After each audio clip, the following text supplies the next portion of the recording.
Hello everybody, good evening. Welcome to another webinar in the Barts 900 series. And we're on familiar territory this evening because it's very much a home team extravaganza, because my guest this evening is none other than the Chief Executive of Barts Heritage, our good friend and colleague, Will Palin. Good evening, Will.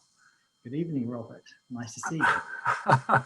Now, your topic this evening, I'm very much looking forward to it, because those of us in the wider Barts community have known the area of Clerkenwell, not so well as you do yourself, because you're North London born and bred, and you've lived and worked around the Clerkenwell area. I think, in fact, did you not have an office in Cowcross Street between Smithfield and Farringdon Station for a number of years? The buildings that have formed the backdrop to a familiar territory, of course, have so much fantastic history. So we're very much looking forward to hearing more about that.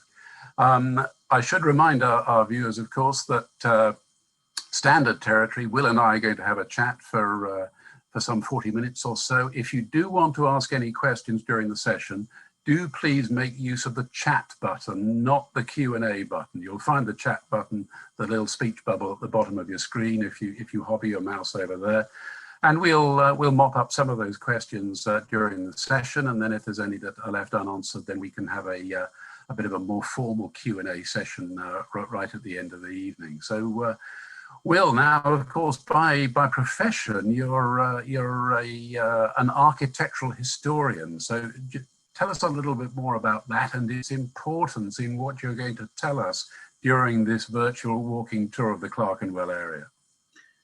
Thanks, Robert. Well, I have a master's in architectural history from the Courtauld Institute, whatever that means really, but I've been working in the field of architectural campaigning and preservation for most of my career. And that was sparked by an interest in buildings and my environment, and living in London and wanting to find out more about the architecture. And as you said, I was lucky enough to work in Clerkenwell for 5 years, and I explored the area, and it is just extraordinary. You know, it's a sort of the variety, the surprise, the sort of intimate streetscape, the special atmosphere that Clerkenwell has that draws you in, and there's so much history there. So it's a great pleasure to be able to talk about it this evening. Excellent. Well, as I fell over my words, I was simply going to say that those of us in the wider Barts community have known this area between what is, I suspect the boundaries are what, Goswell Road to Farringdon Road to Barts, broadly speaking. So do tell us a little bit more about it, and I'm going to be absolutely fascinated to hear what you've got to say. Thanks, Robert. Yes, Clerkenwell, I mean, I've given us a summary of some of the special characteristics that make it so rewarding to explore. I mean, it's amazing to think you can stand on the Clerkenwell Road, middle of the Clerkenwell Road, and within 5 minutes walk, if you wanted to, you could see a 12th century crypt, an oak panelled room with carving by Grinling Gibbons, an exquisite 18th century house hidden behind a Victorian facade, and a 1930s Marxist fresco painted by an English aristocrat. So I don't think there's many other parts of the capital, even the country, where you could have such variety of treasures, something to interest everyone. What I wanted to do, Robert, is sort of give a quick historical overview and introduction so people can sort of understand a little bit about where it all started. I've got a few slides, but please do interrupt and throw any questions my way if I start droning on, because I could drone on about Clerkenwell for several years, I think. So hopefully this... You've reminded me, I think what we're planning to do, aren't we, is to use this evening as a little bit of a taster session for the history of the area. And then, of course, in the future, we've got the opportunity of diving down and having a look at some of in more detail at some of those areas that people find of particular interest. So during the course of the evening, if our viewers can make a note of those areas that they think, hey, hang on, that sounds even more interesting, I'd like to know a bit more about that. We really would value your feedback on that degree of detail, as well as how you think the whole session went. So, well, I recognize this, broadly speaking, it's a map of the area.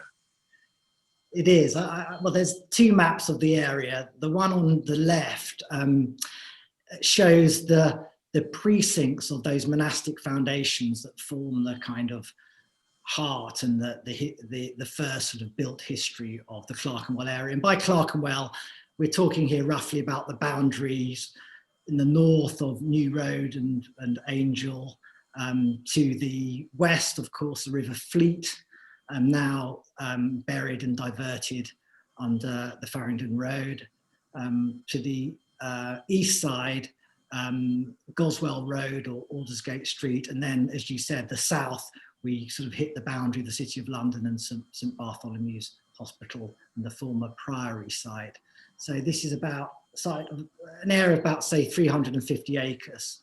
And on the right-hand side, just to sort of complete the monastic house to Georgian speculators theme, we have the division post-dissolution of the land that happened over time into smaller estates. And it's part of the reason why Clerkenwell is so interesting, is there's so many little developments, little estates gathered together, little speculations carried out from the 18th century onwards. And there's this rich tapestry of streetscape.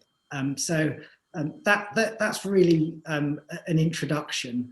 And I wanted sort of to kick off with one of the most important reasons why Clerkenwell is here, and that is water. We've mentioned the River Fleet, which accounts for partly for its dramatic topography into the sort of north of Clerkenwell. As you approach King's Cross, the land rises quite sharply, and you have the wonderful Lloyd Baker estate developed in the 1830s, which sort of spills over down the hill in this beautiful way, with these sort of neo-Grecian terraced houses. There's a sort of square and the remains of a circus. It adds to the picturesque charm of the area, and walking through it is that sort of steep riverbank. But also there are the springs and wells that are crucial when we talk about the development of Clerkenwell. And this is down to the fleet, obviously, but also to the geology of the area. And without getting too technical, and I'm not a geologist, so I'm careful not to get out of my depth, but it's predominantly, the ground is predominantly layers of gravel on a sort of impermeable clay bed. And there's a sort of loamy substrate, which is connected with the river and sort of the wind-blown river soil, and that is conducive to wells and springs. And if we go to my next slide, buried underneath this sort of slightly unprepossessing office building on Farringdon Lane is the Clark's Well. Rediscovered in the 1920s, it is the well that gives Clerkenwell its name. And this very bad photograph you can see is sort of the reflection of my bicycle, and I try to take it through the glass, shows the well itself. And the well, the first mention of the well historically is in about 1112, and it's referred to as the Fontem Clericorum. And then later in 1183, in the description by the historian William Fitzstephen, he calls it the Fons Clericorum.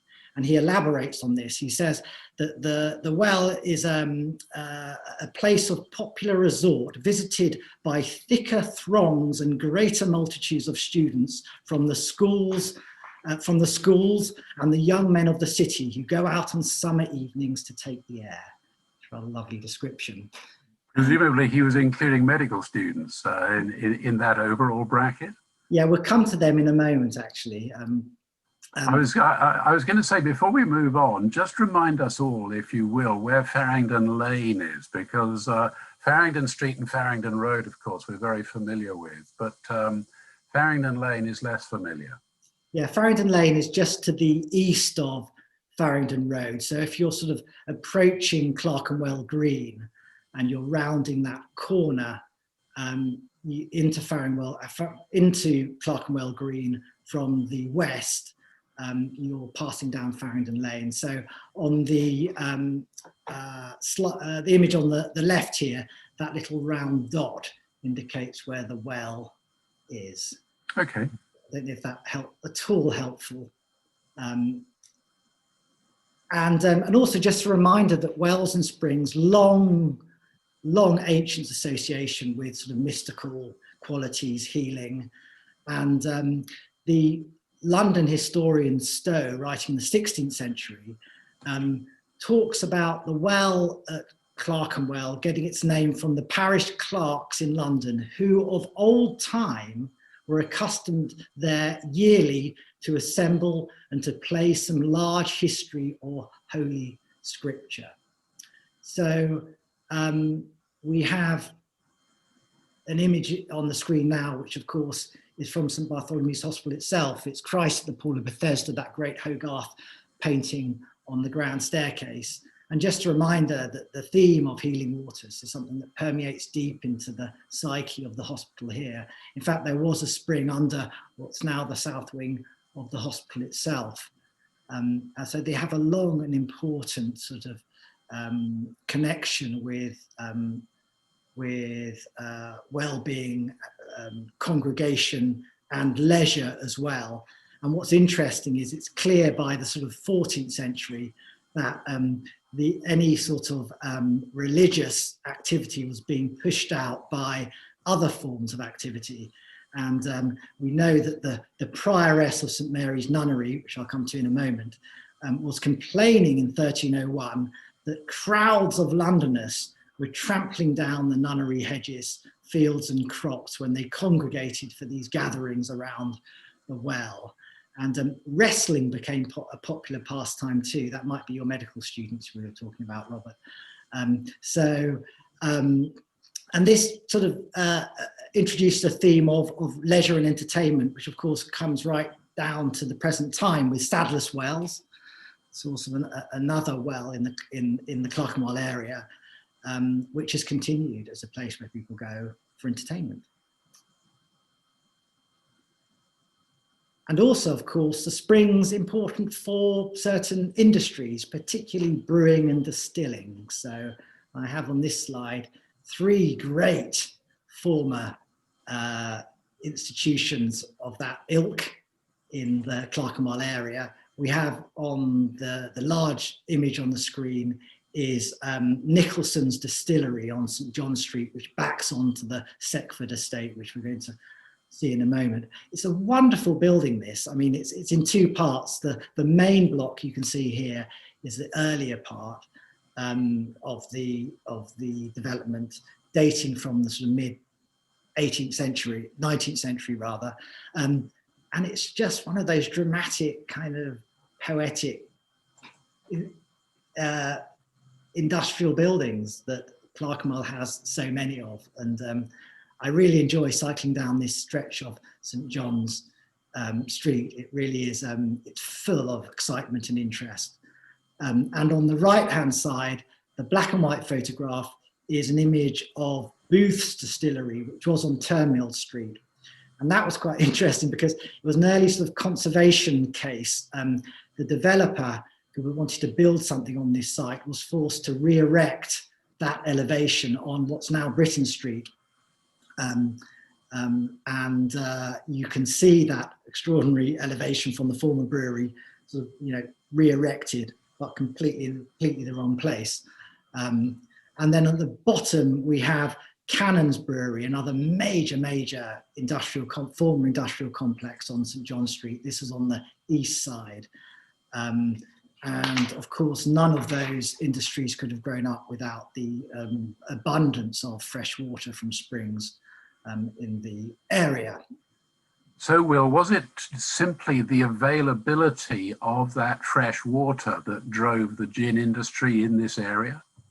It was. I mean, that's how it all started. You can't have gin, you can't have beer without water. and the water. Well, we've got a very interesting question that's come in from one of our viewers. Would you happen to know, he asks, if the Booths who founded Booth's Gin Distillery had any connection with John Wilkes Booth, who assassinated Abraham Lincoln? Short answer to that is no. I have absolutely no idea, but I'm sure someone could do some research. There are quite a lot of Booths around, of course, the famous Booth who produced the poverty maps of London. And actually there is an amazing map in one of the later editions of Booth's poverty maps, which has marked on it all the places of worship of different types and all the places where liquor was available, to try and see what correlation there was between these two things. So there's plenty of little black dots for pubs and other institutions in the Clerkenwell area on this map. Moving on to the River Fleet, the other important thing about the Fleet, of course, is that in earlier times it drove mills, and there were lots of mills around the Clerkenwell area. It gives the mills, of course, give their name to Turnmill Street, which is on the sort of west side of what was the St John Priory precinct. And the mills were used for corn initially, but then for more polluting processes, tile making, lead filling, lead milling, pigment grinding, even making hair powder and licorice and that kind of thing. And it got increasingly polluted. And there's a wonderful poem, which many of you will know, by Jonathan Swift, the author of Gulliver's Travels, in which he mentions the filthy River Fleet. And I'll just give you a sample of this. Sweepings from butcher's stalls, dung, guts and blood, drowned puppies, stinking sprats, all drenched in mud, dead cats and turnip tops come tumbling down the flood. So not an idyllic stream by 1710, clearly. That's pretty dramatic stuff, isn't it? And wouldn't it be also true to say that on the west side of the River Fleet was turned into quite a slum? In socioeconomic terms, it was where the lower strata of society tended to gravitate because it was a less desirable area. Yeah, I mean, in common with many early developed areas of central London or the suburbs, and we'll talk about this later on, as development became more intense and pressure development and industry moves in, the areas become less salubrious, and Clerkenwell moved from being an area of very high social status, and again we'll talk about some of the great mansions that were built in Clerkenwell in the medieval period, to becoming the most industrialised borough in London by the 1920s by far. And not only that, an area which had some of the worst slums in London.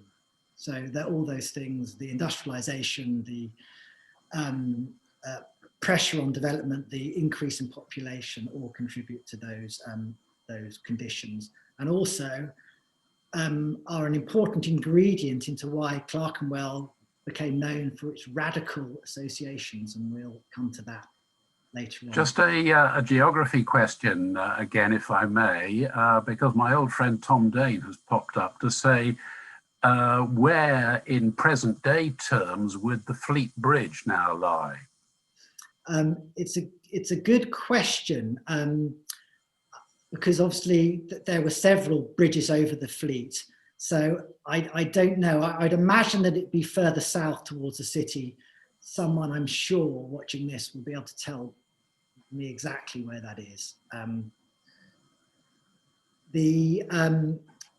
I brought up the slide again, showing the monastic precincts that define the Clerkenwell area and its development. So just to get our bearings, we have at the north here, sort of towards Islington and Angel, the Euston Road, what's now the Euston Road, and the City Road, moving east to west. The northern boundary, we have the Fleet and Smithfield at the base. And the first sort of key date, the decisive date which saw the beginnings of Clerkenwell develop as a place, is 1144 to 5, when two important monastic houses were founded.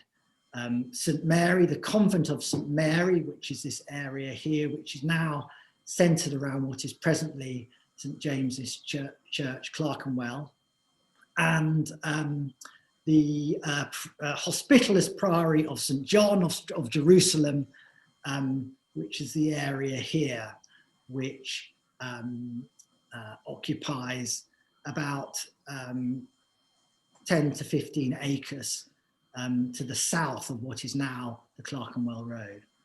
And these were both founded, these institutions were both founded by someone called Georgian de Brisset, or Brisset, who was the Lord Mayor of, Lord of the Manor of Clerkenwell.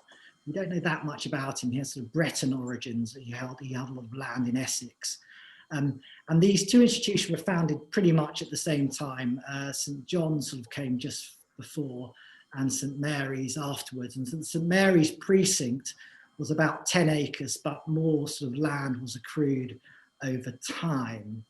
And by about 1160, the precinct had been developed to the point where there was a wall around it, and a priory church had been built with an adjoining chapter house where Jordan de Brisset and his wife were later buried. And there were also a lot of other buildings in the precinct by this point, and probably sort of timber, and they would have housed all sorts of different functions for the priory. And it's important to remember that St Mary's Priory, although there were 15 nuns there, there were other people living and working on that site, including there were brethren, there were other individuals who were living within that precinct. And presumably, Will, these religious organizations were not primarily that. They were also had their own industries. They in some way benefited the surrounding neighborhood in some way. Yes, I mean, it's interesting. One thing that's important to remember about particularly St Mary's convent was that they were letting tenements within the precinct from very early time. So, you know, a proportion of their income, up to about 20%, would have come from those lets. So there was a sort of early putative development within the precincts of housing and sort of elite houses for the courtiers and people of high social standing. And there's just a couple of slides here which are 18th century illustration of sort of what was still extant from the nunnery site in the 18th century, including this curious building, the Nuns' Hall, on the right-hand side with those archways. These are typical of the sort of antiquarian drawings of this period, where people became very interested in these monuments of ancient London that were disappearing at quite a rate. So St Mary's was one of the last, I think it was one of the last nunneries to be, suppressed in the dissolution, 1539. The nuns were pensioned off, and the first owner was the Duke of Norfolk, then someone called Walter Hendley, and then a whole sort of succession of different owners took on the precinct.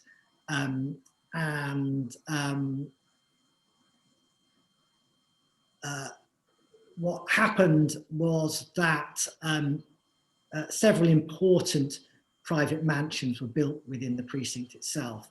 And we have a Newcastle House, which is on the top right here, which was built for William Cavendish, Earl and later the first Duke of Newcastle. It stood on the sort of the east side of what's now Clerkenwell Close. And it was quite a sort of sophisticated building architecturally with those sort of pilasters, those flat decorative elements between the windows, which sort of mark it out as being sort of 1630s, 1640s in date. And that blank wall at the lower level indicates a sort of built into the wall of the sort of the former precinct. And then there was another house called Challoner House on the other side, which was slightly cut from a slightly coarser cloth. You can see here built for the courtier, and interestingly, the chemist, Sir Thomas Challoner, who was a favourite of James I. He was one of many prominent residents in that house, which included the Earl of Marlborough, the 6th Earl of Somerset, and then from a Barts Hospital point of view, interestingly, someone called Dr. Theophilus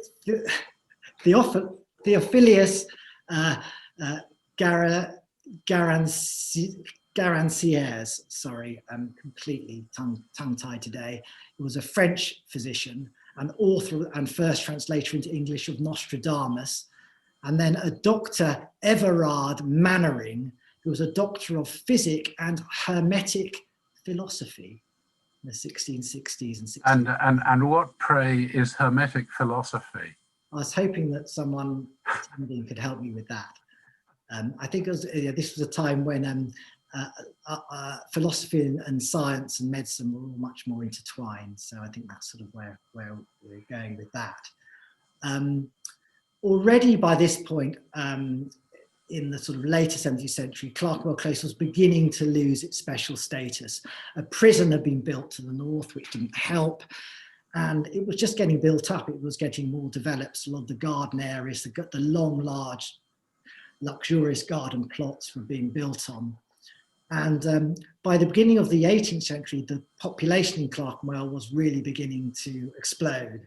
1708, there were, I think, about 1,200 houses in the area.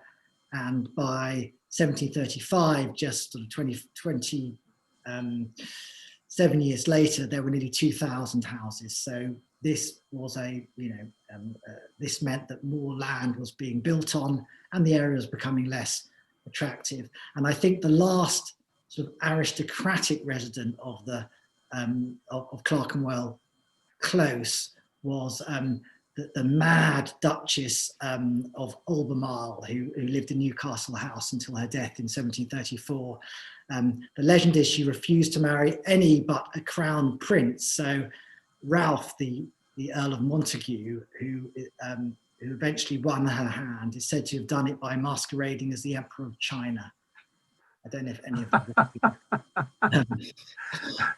you used the past tense when you were describing these great houses. So is it safe to assume that they no longer exist, or at least the majority of them has disappeared? They no longer exist.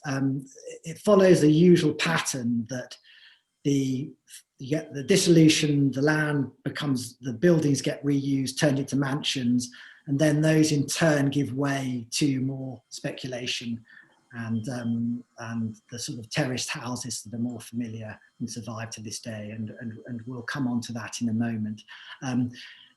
I just wanted to show some more of those sort of 18th century antiquarian views of the Priory Church, which became a parochial church as early as the 13th century. So it was a parish church which ensured its sort of survival up to a point. But here it is being on the bottom roundels, you see, being demolished for a new church built in the 1790s by the architect James Carr. And that church was, of course, the sort of Georgian preaching box, which is now St. James Clerkenwell. And I just love this image on the top left, which shows the cloister of the former nunnery having been adapted as a sort of warehouse for a cabinet maker called William Gom, who built this sort of his warehouse on top of these monastic remains. And again, indication that by this point, merchants and manufacturers are moving into these exclusive precincts, and the character of the area was continuing to change. So there is St. James's Church. Carr, the architect, is his only real known prominent work. We think he was the architect and surveyor for the Apothecaries Company. And it's interesting, as I mentioned, some of the links between Challoner's house in Clerkenwell Close and medicine, and maybe that was partly why he became involved and was chosen as the architect to rebuild the church. And this is what happened to Newcastle House. It was demolished and replaced with a terrace of houses designed by James Carr. And only 2 of these houses survive, and they've been largely rebuilt in replica. You can see on the right-hand side. There's a very sad post-war history to this part of Clerkenwell, because there was a big scheme to clear everything away, really, south of the church and provide a big open space. And this blighted the area for many years, and the houses fell into dereliction. It accounts for the fact that so many of the older buildings were lost in the post-war period. And there's an amazing twist, really, which is James Carr, the architect, lived in Albemarle Street, which is a tiny little street off St. John's Square. And he lived here with his family. I think a couple of generations of Carrs worked from this building. And it sits behind an unprepossessing Victorian frontage, but inside is a fabulous early Georgian interior.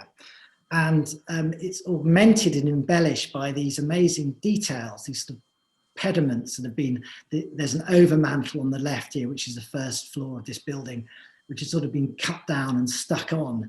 And I think the Carrs were just sort of using salvage from buildings they demolished, possibly Newcastle House, and sort of bigging up their office. And it's nice because it's still an architect's office, and you can't visit it except by being very cheeky and knocking on the door and hoping they'll let you in. But it is one of the... So architectural salvage was a thing even back then, is that what you're saying? Everything was reused, and you know, building materials were expensive, which partly explains why the Priory Church of St. John, which we'll come to later, was partly blown up by Lord Somerset, the Lord Protector Somerset, to provide building materials for his house in the Strand. So, you know, you blow up a few of these fantastic monastic buildings or mansions and reuse the material. Also important that many of the sort of newer merchants and residents of these areas of Clerkenwell in the 18th century had connections to commerce and manufacture, and particularly the trade, a few different trades.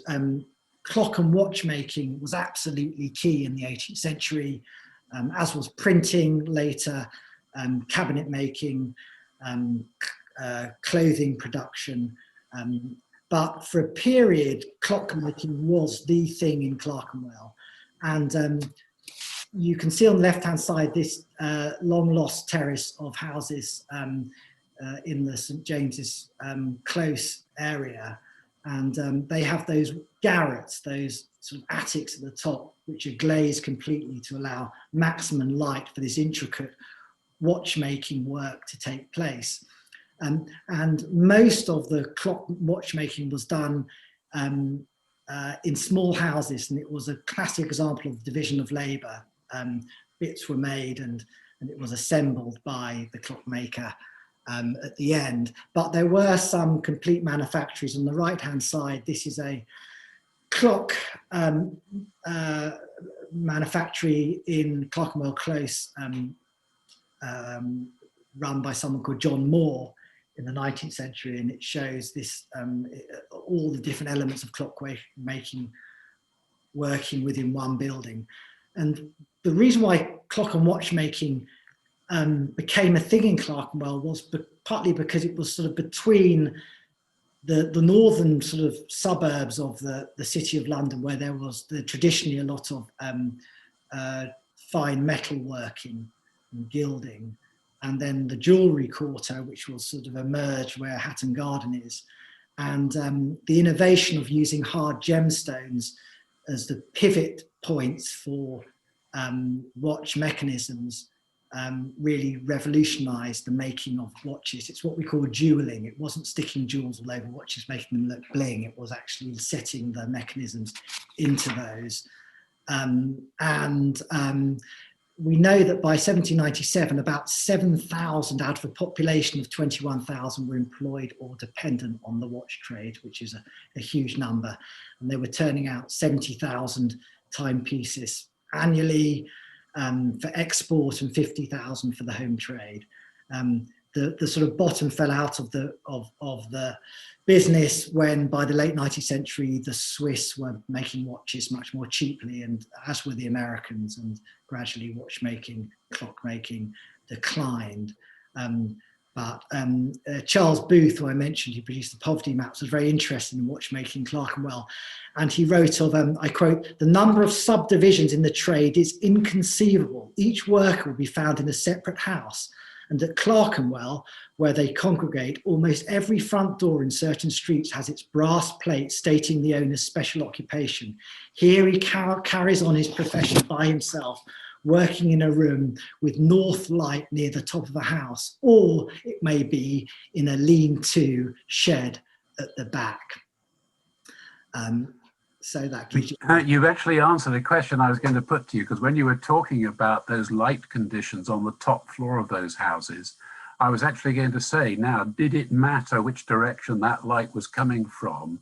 Because you can imagine a bit like an artist's studio, that you would get the much more diffuse light rather than the harsh, bright, blinding light, potentially, if it faced south.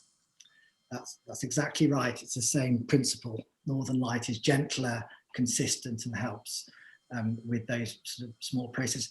I'm conscious of time, and we haven't really got much further than St Mary's Nunnery, but maybe this means that this will have to be a series of explorations of Clerkenwell. I just want to say something briefly about Clerkenwell Green, which, as many of you know, became sort of associated with radical gatherings. And this was partly because there were a lot of skilled trades, such as watchmaking and articulate artisans, who were interested in betterment and politics. It also, the location of Clerkenwell Green between the new Sessions House, the great 18th century Middlesex Sessions building, and a few prisons, meant that, you know, there was a challenge here, and it added to that kind of, you know, excitement and energy, radical energy that became to defy the energy, so to define the area. And lots of famous sort of associations with Clerkenwell Green. William Morris preached here to 5,000 people, you know, the socialist designer manufacturer.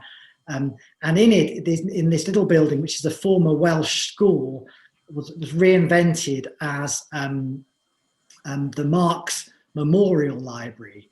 It was taken over by the London Patriotic Society in the late 1870s. And Lenin had an office here briefly in 1902 to 3, while he was publishing his newspaper Iskra. And on the wall inside is this amazing mural, which is by an English aristocrat called Viscount Hastings, the 15th Earl of Huntingdon, who was a communist. He trained in America under Diego Rivera, and he referred to this fresco as an interpretation of Marxism, but it basically shows a worker upsetting the institutions and capitalism, and sort of men in bowler hats falling down chasms in the ground. It's an amazing and wonderful thing to stumble upon. And I have to say that the people in the Marx Library are incredibly helpful and welcoming. So if you fancy going in and getting a bit of this mural, then try your luck. That's all I can say. I mentioned prisons, the House of Detention north of the St Mary's Nunnery precinct, finally demolished in the 1860s for a new school, and scene of the famous Fenian outrage when some Irish nationalists tried to blow up the prison to aid the escape of prisoners. It ended up killing 15 civilians and became a great scandal at the time. And this is the wonderful board school, the former Hugh Middleton board school, designed by J.M. Bailey, and it is one of the great board schools in London, and another of those fantastic Clerkenwell monuments that survive.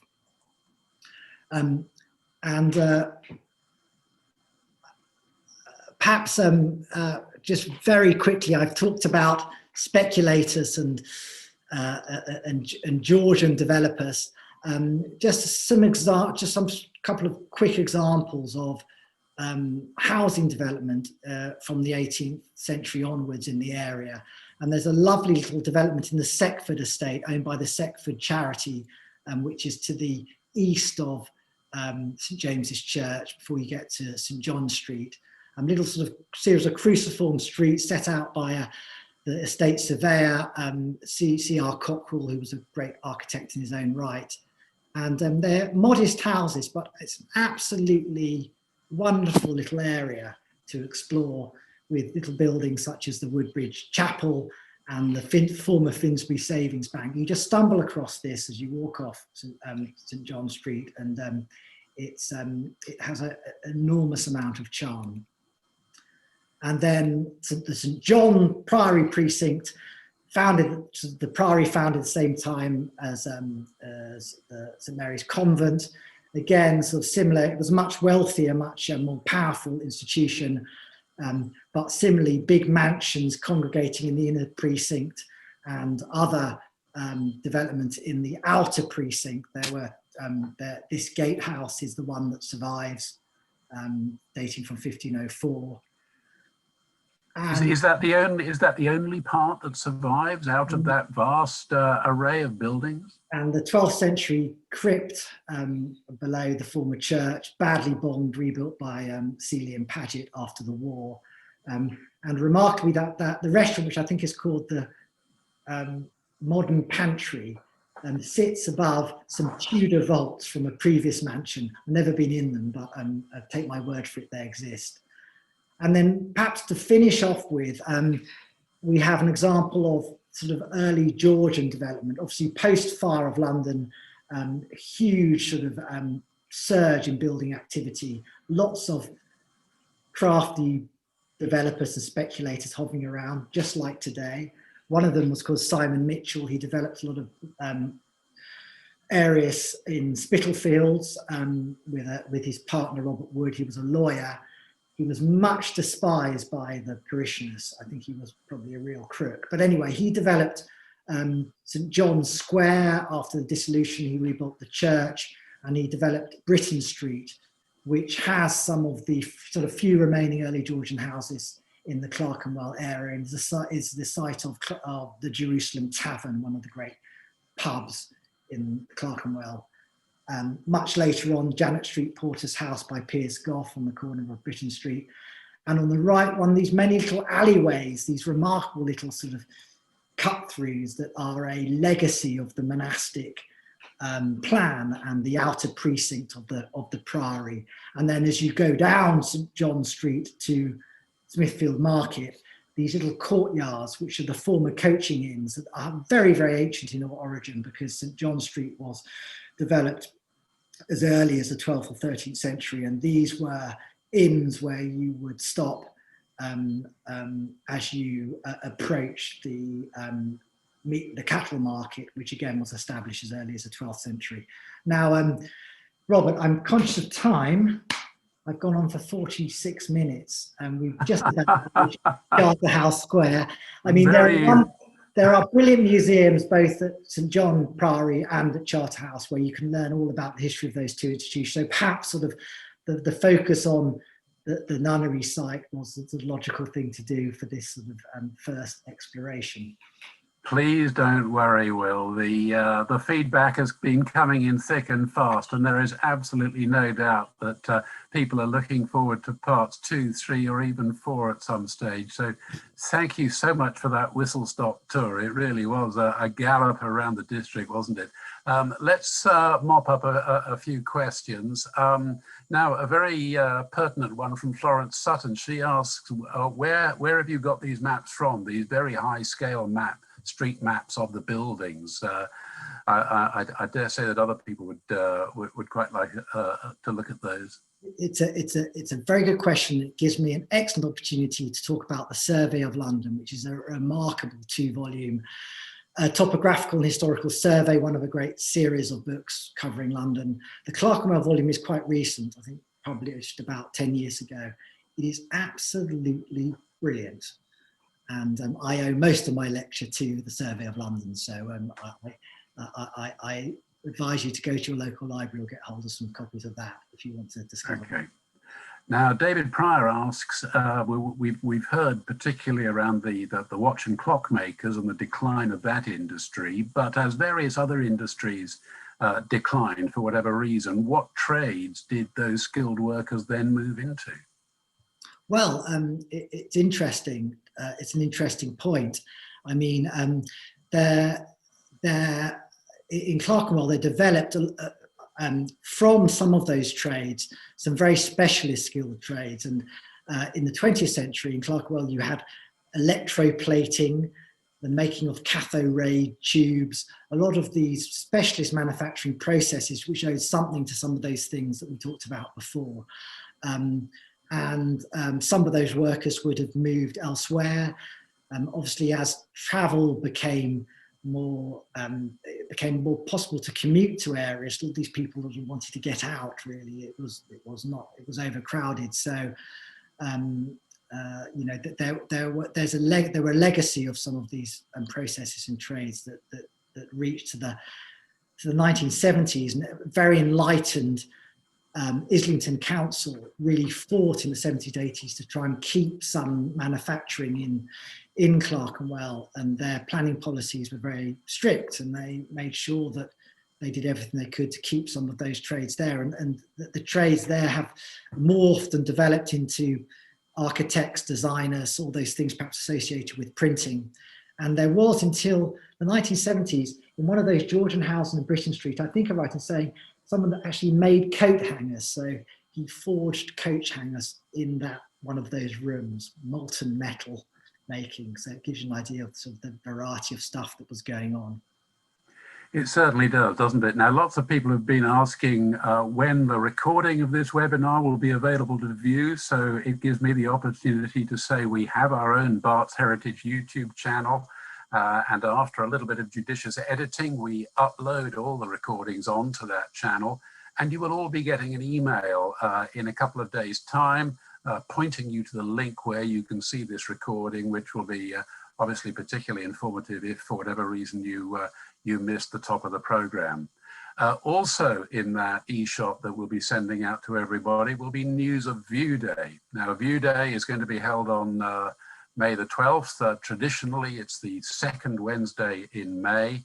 For those of you of a senior disposition like myself, it's not how it was in the old days. People no longer dress up in full morning dress and walk around in the square. It's a rather more formal exercise involving a church service and a reception in the Great Hall. But in these difficult times, it does mean that, like so many other events, View Day will be virtual this year. So it gives a chance for everybody to join in, and there'll be contributions in the recorded film footage with segments from Barts Charity, Barts the Great, the Hospital Trust, and of course from Barts Heritage, as well as a recorded message from our patron, His Royal Highness the Prince of Wales. So you'll be getting a link to that in due course. And also you'll be getting news of next month's webinar, because with the Olympics just around the corner, the delayed Tokyo Olympics, what better time than to have a webinar focusing on Barts connections with the Olympics. As many of you know, in the other part of my life, I work as an international commentator on sport. And so this has given us the chance to showcase the Barts Olympic medalists, including Raymond Etherington Smith, the Barts surgeon who became a gold medalist in 1908. Hira Stallard, the eye surgeon at Barts, who was a medalist at the 1924 Olympics, the Chariots of Fire Olympics. And of course, then the great Arthur Wint, the Jamaican athlete who studied medicine at Barts in the late 40s and early 50s. And during that time, managed to win gold medals in track and field for his native country at both the London and the Helsinki Olympics. So lots to look forward to. My special guest is going to be Jack Beaumont, a member of the current GB rowing squad, who's captain of Leander Club, the world famous club in Henley, where Raymond Etherington Smith was also captain more than 100 years ago. So we're looking forward to a great session in a month's time. So for the time being, once again, Will, thank you so much. That's been great. We've already looking forward to, as I said, to parts 2, 3, and 4, and to news of the great project that you're in charge of at Barts Heritage. To our audience worldwide, from wherever you've been watching, thank you for your attention. Do let us know, have your feedback once again, and for the time being, from Will and myself, thank you. Oh, go on. Sorry, just before we go, I did promise to give a plug to the Islington Guided Walks, who are planning walks of the monastic quarter of Clerkenwell, post sort of lockdown, from sort of 19th to the 27th of June. And you can find details of those if you go to islingtonguidedwalks.com. And also a group of organisations forming something called The Ring, a sort of cultural partnership of institutions around the city, have already done some historic Farringdon walks, which are available as sort of podcasts via geotourist.com. So do check those out. That's all I wanted to say, Robert. And don't worry if you didn't manage to get those hyperlinks, because I'll slot those into the eShot as well, just as a bit of a part of the reciprocal publicity that we're sharing with a lot of neighbourhood organisations at the moment. So once again, Will, thank you. Thank you, everybody, for your attention, and see you next time. Until then, bye-bye for now.